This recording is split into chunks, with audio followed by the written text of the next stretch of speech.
So I would challenge every single person. Like, I've done everything I can. I'm not getting any leads. It probably is because your work's not very good. You haven't figured out how to make content that people want to watch, and you've not done enough to promote these pieces of content. Why do you think the leading voices in your space are creating content? Because it's joyful for them to do. They have nothing better to do in their lives. You're not learning how to be a student of the game because there's so many examples of how to do it right, but you refuse to study. And so that's just a lack of intention and being able to do the hard work. I think many creatives are doing great content, but they're not inviting enough folks into the next step. All things being equal, they're creating good content, they're on the right platform. What are they missing to transition from passive viewer into a conversation? Let's say there is a person that believes in this philosophy, let's call it the content marketing philosophy, and they're making good content and they're getting the exposure and the visibility and the views, et cetera, and the third, but they're not getting any clients. Where is the problem in their world right now? Okay, this is a big hypothetical if. Almost everyone who creates content that teaches people how to do what they do, their inbox is pretty full. They talk about this quite often, like, oh, I just got another gig. Why do you think the leading voices in your space are creating content? Because it's joyful for them to do. They have nothing better to do in their lives because they realize by doing inbound content marketing, it creates opportunities for them so that they're farming and they're not hunting. They're not chasing after prey. They till the soil, they plant the seeds, and then they nurture it, and then they harvest. It's a long game, but it's very stable and steady. So this is a big hypothetical if. So I would challenge every single person. Like, I've done everything I can. I'm not getting any leads. It probably is because your work's not very good. You haven't figured out how to make content that people want to watch. You probably have not titled it or put a good thumbnail against it, and you've not done enough to promote these pieces of content. You're not learning how to be a student of the game because there's so many examples of how to do it right, but you refuse to study. And so that's just a lack of intention and being able to do the hard work. Now, for whatever reason, in some bizarro parallel universe where one is really good at content marketing and the inbox are empty, it could be a sign of a couple of different things. One, we're in a season where people aren't buying right now. And currently, the US economic and probably world economic situation is a lot of uncertainty. People are not out there spending a ton of money because they're preparing for a downturn, for a bubble to burst. And so we have to acknowledge that. But let's put that aside because we can't control any of that stuff. Number two, it just could be that the audience you're reaching is not targeting the right kinds of people because the content itself is not appealing to the right kinds of people. And it could be a very simple thing, posting the right kind of content in the wrong place. It could be that they're on YouTube and not on Instagram. It could be that they're on TikTok and not on LinkedIn. We don't know. So when you're putting out that content, and we have all done tests on this, take the same piece of content, post the exact same caption on multiple platforms, you'll see one outperforms the other. It's not evenly distributed because the algos work differently. The appetite and the consumer are showing up differently. And so we shouldn't just say, well, it didn't work once, I'm out. First of all, we need to make good content.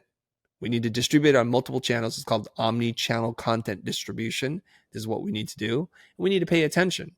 So when someone drops a comment, the next thing you need to do is like, well, who is this person? Look them up. Follow the breadcrumbs and see, oh my gosh, you're the marketing director of XYZ company. Maybe there might be an opportunity for you to do a soft outreach where you drop into their DMs and say, hey, thanks for liking. Thanks for the comment. Appreciate it. Is there anything I can help you with? That's all you need to say. Like, for example, I'm guilty of this. LinkedIn. LinkedIn tells me I have 600 profile views. I haven't reached out to a single one of them because I haven't even looked at the 600 people. So we're all sitting there thinking it should just come to us. Things are supposed to just happen magically, and we don't want to do any of the work. Why don't we just reach out to, I don't know, 60 of the 600 and see what happens and report back? I can almost guarantee you that every single person who's watching this thing, it doesn't work, Chris, has not done what I've said. And if you do, please tell me what you've done, show me what you've done, and I'll show you where you've messed up. I think it's very powerful, the piece that you talked about, outbound, because majority of creative entrepreneurs that enter the business space because of the passion they have around whether it be video or design or art, right? They are introverted, and I'm very empathetic to that. And to reach out from a place of outbound can feel like scary, can feel like something they don't want to do. But a point of encouragement here is you've already done a lot of, all things being equal, you know how to make the content, you're putting it on the right channel, and you're omni-channel based. You've done a lot of the hard work that many people don't want to do, which is the creation of the content and the visibility. If anything, that's a gift to reach out to somebody that's engaging with your content because they're relatively already warm. I do want to ask you something here, Chris, though, that I'd like for you to touch on, though I could speak on it. I think many creatives are doing great content, but they're not inviting enough folks into the next step. Can you speak to that for the audience that might not know what I'm talking about right now? Let's say all things being equal, they're creating good content, they're on the right platform. What are they missing to transition from passive viewer into a conversation? There's some very simple things you can do, but I'm a fan of how Yasmin Alich says this. He says, you don't sell in your content, you sell through your content. So if you're tagging CTAs to everything, hire me, it sounds desperate. It sounds really needy.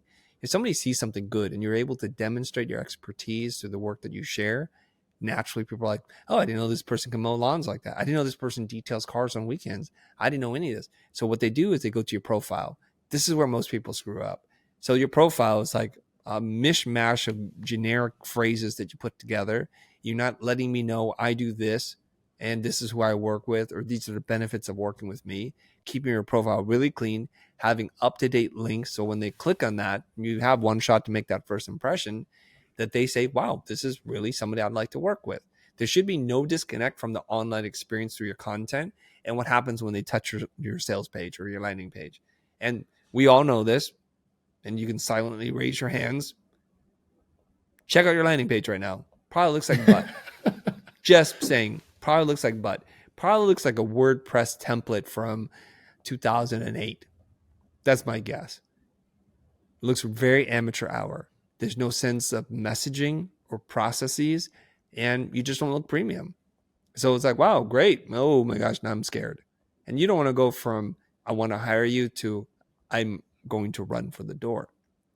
Now, before you hit me with your next question, Mo, I do have a line. I think it's a bar, but let's try. So when people are afraid to make content because they're like, I'm going to create an army of clones. Why would someone hire me? Because now I've taught them how to do what I do. There is some risk in that, but you overestimate the DIYers out there. That there are more DIYers, like everybody's at Home Depot. Look, I promise you something. When my house has a leaky faucet or a door that creaks, I'm not DIYing this. I'm not getting on Google and figuring this out. I'm not watching the handyman hour to figure out how to do this. I enjoy watching their content. I conceptually know what to do, but I'm going to call a person. Why? Because my time is valuable. And probably more importantly, I don't want to F it up. Because sometimes the solution that you provide costs more than paying someone else to do it the right way. So we overestimate the number of DIYers when in fact more of the audience are BUYers. They're buyers, not DIYers. And that's where you make this mistake.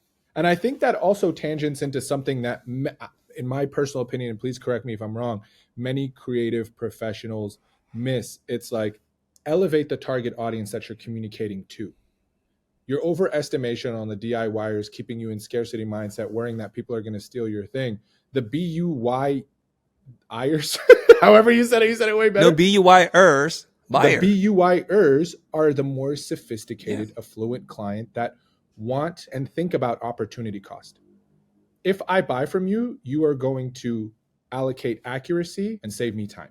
So I think that's brilliant. But I have a lot of questions now. You've opened up the floodgates. Talk to me, because there was some judgment in the elements that they have. So everything that is connected to good content, let's assume they have good content, might be a little wonky. The first one you mentioned is their profile. You use LinkedIn as a platform. I know this is platform specific, but what are some key elements? So if someone does look at a piece of your content and they're rocking with you, AKA like, okay, I like this person, I like what they're saying, and then they do a micro action to visit your profile, what are some key elements that they should consider either refining, including, or optimizing so they have the highest likelihood of potential conversion? What would that look like? Yeah, let's start with the profile picture. Is it you, or is it some wacky drawing, or is it a potato? People are like, I want to be really clever and funny. Yeah, you clever your way out of work. That's cool. because I need to connect with a human. I need to know some sense of who you are. And don't put an image of you back in high school. You're catfishing me right now. Take a professional headshot, or in some instances, if you're really good with AI prompts, prompt it so that you got good separation, minimalistic background, and get close to the face. If you look at YouTube, most of the thumbnails are dominated by people's faces because that's who we want to connect with. Okay. So first of all, do that. Don't give me some jank iPhone photo that your buddy took with the thumb in the view. And I say this, and you're like, nobody does that. I'm like, well, look at the profiles out on the internet and you'll see. Number two Facts. is the banner. The banner behind your head is free advertising space. I Mm. like to use this space to establish my credentials. Where have you been published? What awards have you won? What are other kinds of things that you can share or say that is going to build credibility? Have you spoken in front of like a lot of people? That would be a great moment to insert that in there to set up the social proof. Number three, the description. How you describe what you do is really, really important, not just for SEO, but to frame why someone might want to work with you or not. So describing something abstract is not helpful at all. Be very clear there. And then underneath that, try to write about the benefits and impact of what you do for your clients. A short, memorable, and concise statement works really well here. And lastly, you're allowed to feature certain posts. I used to do this. That's a mistake.